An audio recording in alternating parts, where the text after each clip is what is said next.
ಎಲ್ಲರಿಗೂ ನಮಸ್ಕಾರ. Welcome to my YouTube channel. Mangaluru Udupi ಕಡೆ ಸರ್ವೇ ಸಾಮಾನ್ಯ ಎಲ್ಲರ ಮನೆಗಳಲ್ಲಿ ಮಾಡುವಂತಹ ಒಂದು ತಿಂಡಿ ಅಂದರೆ ಅದು ನೀರು ದೋಸೆ ಅಥವಾ ತೆಳ್ಳವು ಅಂತ ನಾವು ಹೇಳ್ತೇವೆ. ನಮ್ಮ ಕಡೆ ಎಲ್ಲ ಬೆಳಗ್ಗೆ ಮಕ್ಕಳಿಗೆಲ್ಲ ಏಳಲು ಎಲ್ಲರಮ್ಮ ಏನು ಗೊತ್ತಾ, ಅಮ್ಮಂದಿರೆಲ್ಲ ಬೆಳಗ್ಗೆ ಬೇಗನೆ ಎದ್ದು ಅಡುಗೆ ಮನೆಯಲ್ಲಿ ದೋಸೆಯನ್ನು ಹೊಯ್ಯುವಾಗ ಆ ಶಬ್ದ ಬರ್ತದೆ ಅಲ್ವಾ, ಇದೇ ಎಲರಂ. ಹೌದಲ್ಲವಾ? ನೀವೇನು ಹೇಳುತ್ತೀರಾ?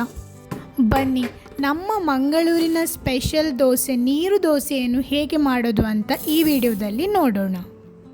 ನಾನು ರಾತ್ರಿ ಮಲಗುವ ಮುನ್ನ 3 ಗ್ಲಾಸ್ ದೋಸೆ ಅಕ್ಕಿಯನ್ನು ನೀರಿನಲ್ಲಿ ನೆನೆ ಹಾಕ್ತಾ ಇದ್ದೇನೆ.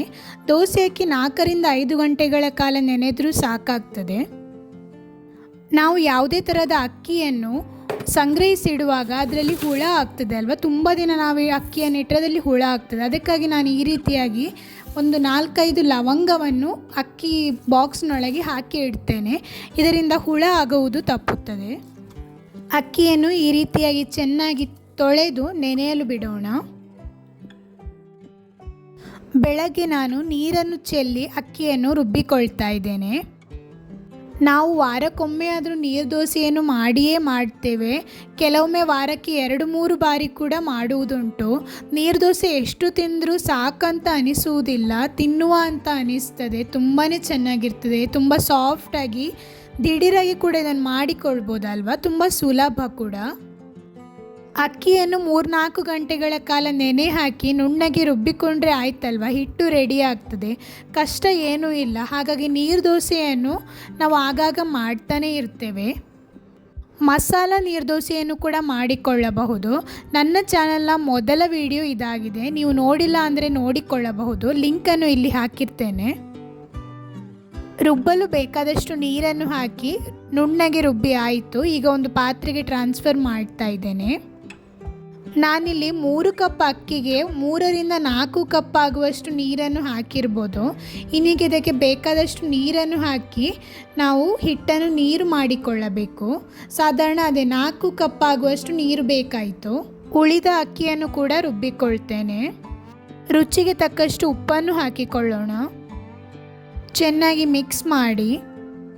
ನೀರು ದೋಸೆಯಲ್ಲಿ ಕೂಡ ಬೇರೆ ಬೇರೆ ವೇರಿಯೇಷನ್ಸನ್ನು ನಾವು ಮಾಡಿಕೊಳ್ಳಬಹುದು. ಒಗ್ಗರಣೆಯನ್ನು ಹಾಕಿ ಕೂಡ ಮಾಡ್ಬೋದು. ಈರುಳ್ಳಿಯನ್ನು ಸಣ್ಣದಾಗಿ ಕಟ್ ಮಾಡಿ ಹಾಕಿ ಕೂಡ ನಾವು ನೀರು ದೋಸೆಯನ್ನು ಮಾಡಿಕೊಳ್ಳಬಹುದು. ದೋಸೆ ಹಿಟ್ಟನ್ನು ನಾವು ಈ ರೀತಿಯಾಗಿ ನೀರು ಮಾಡುವುದರಿಂದ ಈ ದೋಸೆಗೆ ನೀರು ದೋಸೆ ಅಂತ ಹೇಳ್ತೇವೆ. ನಮ್ಮ ಹವ್ಯಕದಲ್ಲಿ ನಾವು ಇದಕ್ಕೆ ತೆಳ್ಳವು ಅಂತ ಹೇಳ್ತೇವೆ. ತೆಳ್ಳಗಿರುವ ದೋಸೆ ಅಂತ ಲೆಕ್ಕ.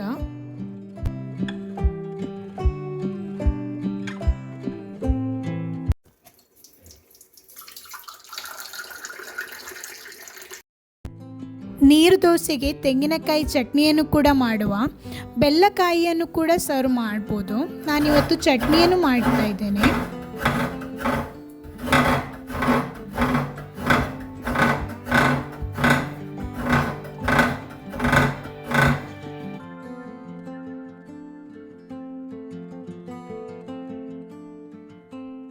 ಒಂದು ಮಿಕ್ಸಿ ಜಾರಿಗೆ ತುರಿದಿರುವ ತೆಂಗಿನಕಾಯಿ, ಮೆಣಸು, ಉಪ್ಪು ಹಾಗೂ ಹುಳಿಯನ್ನು ಹಾಕಿ ನುಣ್ಣಗೆ ರುಬ್ಬಿಕೊಂಡ್ರೆ ಆಯಿತು. ತೆಂಗಿನಕಾಯಿ ಚಟ್ನಿ ರೆಡಿ ಆಗ್ತದೆ. ನಾನಿಲ್ಲಿ ಹುಳಿಗೆ ಮಾವಿನಕಾಯಿಯನ್ನು ಹಾಕ್ತಾ ಇದ್ದೇನೆ.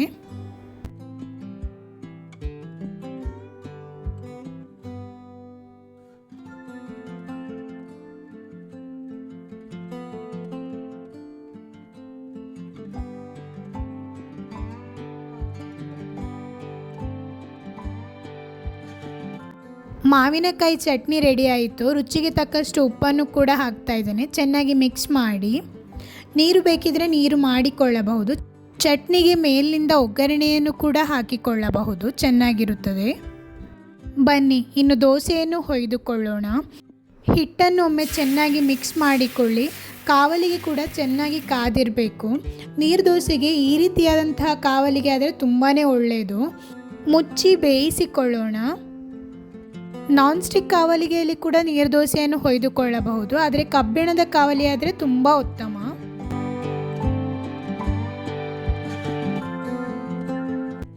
ಕಾವಲಿಗೆಗೆ ನಾವು ಈ ರೀತಿಯಾಗಿ ಚೆನ್ನಾಗಿ ಎಣ್ಣೆಯನ್ನು ಸವರಿ ನಂತರ ನಾವು ದೋಸೆಯನ್ನು ಹೊಯ್ದುಕೊಳ್ಳಬೇಕು. ನೀರು ದೋಸೆ ಹೊಯ್ಯಲು ಕೂಡ ಒಂದು ನ್ಯಾಕ್ ಇದೆ. ನಾವು ಈ ರೀತಿಯಾಗಿ ದೊಡ್ಡ ಸೌಟಿನಲ್ಲಿ ಅಥವಾ ಲೋಟದಲ್ಲಿ ಒಮ್ಮೆಲೆ ಹೊಯ್ದುಕೊಳ್ಳಬೇಕು. ಮತ್ತೆ ಬೇಕಿದ್ದಲ್ಲಿ ಸ್ವಲ್ಪ ಹಿಟ್ಟನ್ನು ಹಾಕಿಕೊಳ್ಳಬಹುದು.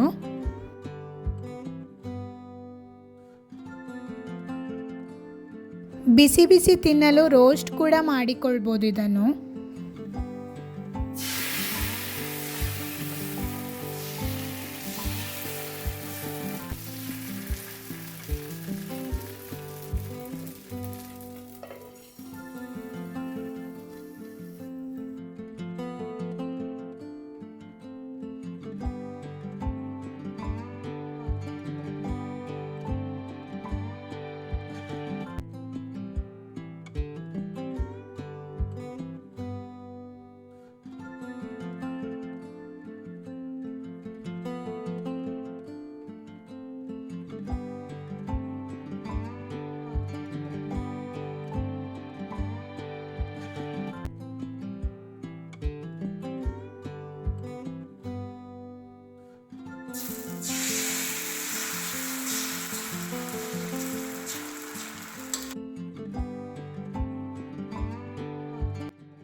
ನೀರು ದೋಸೆಯಲ್ಲಿ ಕೂಡ ಬೇರೆ ಬೇರೆ ವೇರಿಯೇಷನ್ಸನ್ನು ಮಾಡಿಕೊಳ್ಳಬಹುದು. ತೆಂಗಿನ ತುರಿಯನ್ನು ಕೂಡ ರುಬ್ಬುವಾಗ ಹಾಕಿಕೊಳ್ಳಬಹುದು.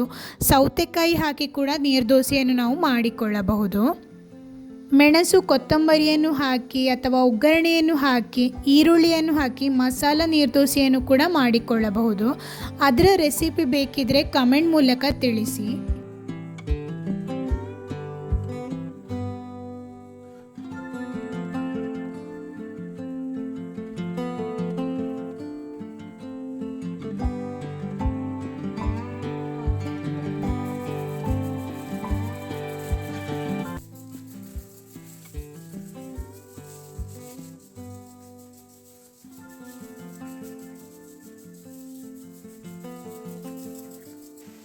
ಈ ವಿಡಿಯೋ ನಿಮಗೆ ಇಷ್ಟವಾಗಿದೆ ಅಂತ ನಾನು ಭಾವಿಸ್ತೇನೆ. ಇಷ್ಟವಾದಲ್ಲಿ ಒಂದು ಲೈಕ್ ಮಾಡಿ ಹಾಗೂ ನಿಮ್ಮ ಅನಿಸಿಕೆಗಳನ್ನು ಕಮೆಂಟ್ ಮೂಲಕ ತಿಳಿಸಿ. ನನಗೂ ಖುಷಿಯಾಗುತ್ತದೆ. ಮತ್ತೆ ಮುಂದಿನ ವಿಡಿಯೋದಲ್ಲಿ ಸಿಗೋಣ. ಧನ್ಯವಾದಗಳು.